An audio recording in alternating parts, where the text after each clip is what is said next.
This video, I'm going to go over how to replace the fluid in a rear differential and a Ford F-150. There's a couple of things you're going to have to find out. If you're going to actually get a cover and replace it, just to know, there's a 9.7 differential and there's a Super 8.8. Mine is the Super 8.8. Now, where you're going to run into an issue if you're going to put a gasket on this thing, but in this video, I'm going to use this gasket maker right here. Actually, let me just go over everything that you need to start with. Actually, I've already done the job. This is the next day because you got to let this set for 24 hours before you can put the fluid back in. So the first thing you want to do is take the fill port plug out. Now all that is, you're just going to use the box end of a 3/8 drive. It just drops down in there. You can see mine. I've already cleaned it and put some thread tape on there. So you're going to want to have some thread. You don't have to do that. You can put thread sealant on it, but I put thread tape on there. You're going to need a toolkit. All you need, believe it or not, is a 1/2-inch socket for this whole job. And I would recommend getting a torque wrench because you want to torque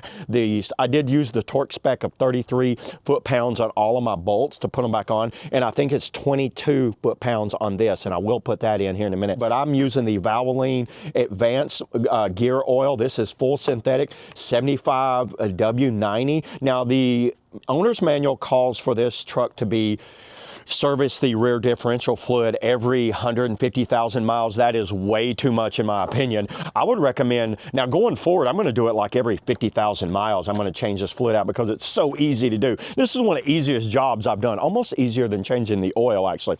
So what you're going to need, I've got 3 of them here. I think it holds about 2.7 quarts. This actually contains the limited slip in there. This is a metal putty knife to stick up in between the gasket to get that off. And one other thing that I recommend that I found worked really well is that one of these defrost ice scrapers. This was really good for cleaning up around the surface of the actual differential cover and on the truck. Use that right there. Do not use this because you don't want to score it up. Just a little tip for you that a defroster thing works perfect. I actually use this for cleaning out the holes where I put my screws back into.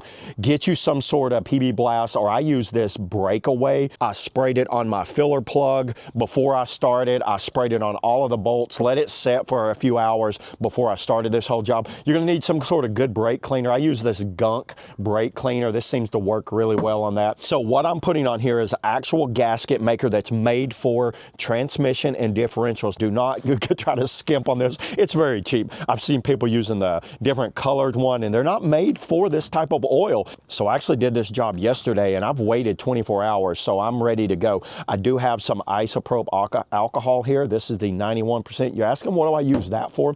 After I clean the surface of each one, I go over it and I clean it off with alcohol just so it bonds a little better. Some blue Loctite. This is the medium Loctite. I put this on each bolt before I put it back on, and you will need a lot of like either paper towels or cloths or something like that. I would recommend using some gloves because this stuff stinks. I hate the way this stuff smells, but you know what? Let me show you what I've already done and show you how it looks under here. So this has already been done. So you can see all of these bolts are in there nicely. See how nice and clean? This is hardened. I'm touching it right now. All the actual flange is hardened. It was a little messier. I cleaned it up and got it looking nice, and that doesn't have any oil in it. So we're gonna add some oil to it and I'm gonna show you guys how to do it. But let's go ahead, let's cut to where I did this entire job. I did remove the spare tire, so let's get to it. Okay, so the first thing you're going to do is take off all the ABS lines. These just pop straight off. Pretty simple. Be careful around this line right here. This one does not. So I just pop those off. I'm going to actually start at the top and work my way down. Now I have like a deep well socket because these have the studs on them. It's pretty simple to know where these go back. Make sure you put these exactly back where they belong. See how that all fits down on there, just like that. So I'm going to start up here. And I'm just going to take off all of these. Now they have paint on them, so I'm just going to kind of get in there on them. That one went off pretty easy. So what I'm going to do is loosen them up, and then I'll hit them with the ratchet drive.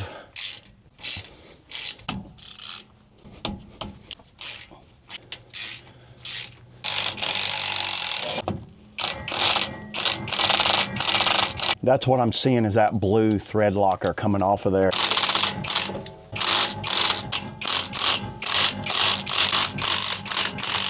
All right, I'm gonna take all the bolts, put them up there, so when I pop this off, all the fluid would go. This bolt right here will hold the housing on so it doesn't fall. So let me move all these bolts out of here and get ready. Okay, so I've removed all the bolts. That one right there is still in there. Now what I'm gonna do is try to get my putty knife started right up in here somewhere. All that's holding that on there is RTV, so we should be good.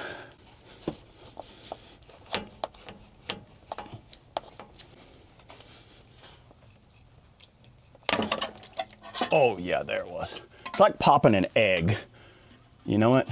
Now the fluid doesn't look overly bad in this thing. You see why I put that bolt up there? So that bolt's holding it in place. Get ready to clean this out. That actually looked really good, everybody. Not much sealing on there either. Okay, now I'm gonna clean all of this excess oil out from in here and around here. I'm really shocked at how clean all of this surface is right here. Get any excess in there. I'm gonna use some brake cleaner and clean this up. And then on the back side, I went ahead and removed the bolt. I don't know if I showed you guys. I went ahead and removed the filler bolt before I started this whole thing. So the filler bolt's actually setting up there. I'm just gonna cover up all of these gears right here.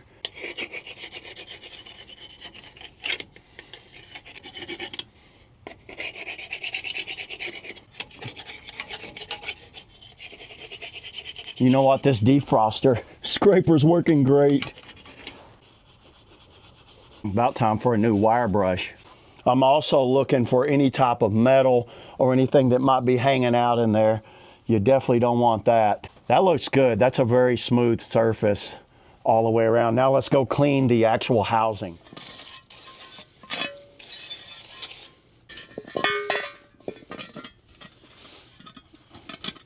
Okay, it took a little bit of elbow grease, but I just got this little small wire brush, went especially down in this area. Look how nice and clean all of that is. I'm gonna clean this backside off. Let me go ahead and get the RTV sealant, and then I'll start sealing around this thing, and then we'll get it ready to mount back up and put oil in it, and we're good to go. So let's do that now. The gear oil gasket maker, this is the exact one you wanna use right here. If I actually use some rubbing alcohol around this outside edge to make it even a little cleaner. To open this thing up, you're just gonna pop it in there just like that. Now when you're doing this, you want to go on the inside of the bolt holes, not on the outside.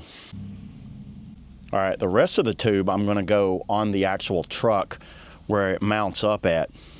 I have a whole tube, might as well use it. I'm guessing more is better. Okay, I put a little bit of blue Loctite on this bolt, and I'm just gonna try to meet this surface up perfectly.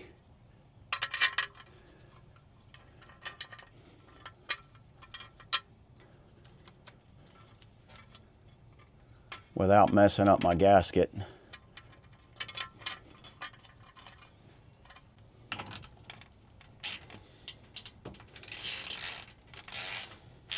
Now all this is gonna do is just hold it in place while I get the other ones in there. I did clean out these screw holes, by the way. I would recommend doing that. I got a little wire brush and cleaned out all of the screw holes.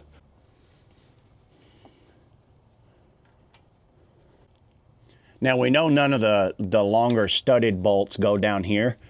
So we're just gonna go ahead and put all these in there. That one's a studded bolt.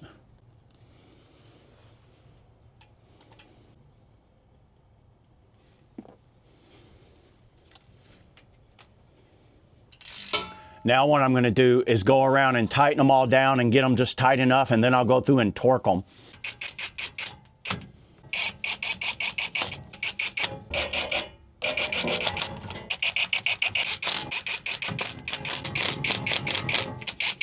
Okay, so the spec is called for 33 foot-pounds on here.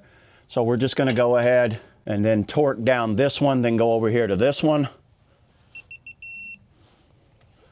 33 on that one.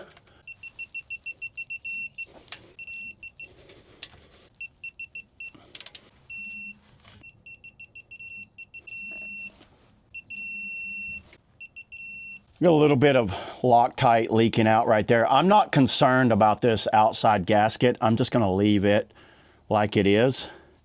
But I am going to clean up around these bolts where the Loctite's coming out. So I'm going to let this set for 24 hours, let this cure, put all my brake lines back and everything once it gets all cured up, then add oil and we should be good to go. So let's do that now.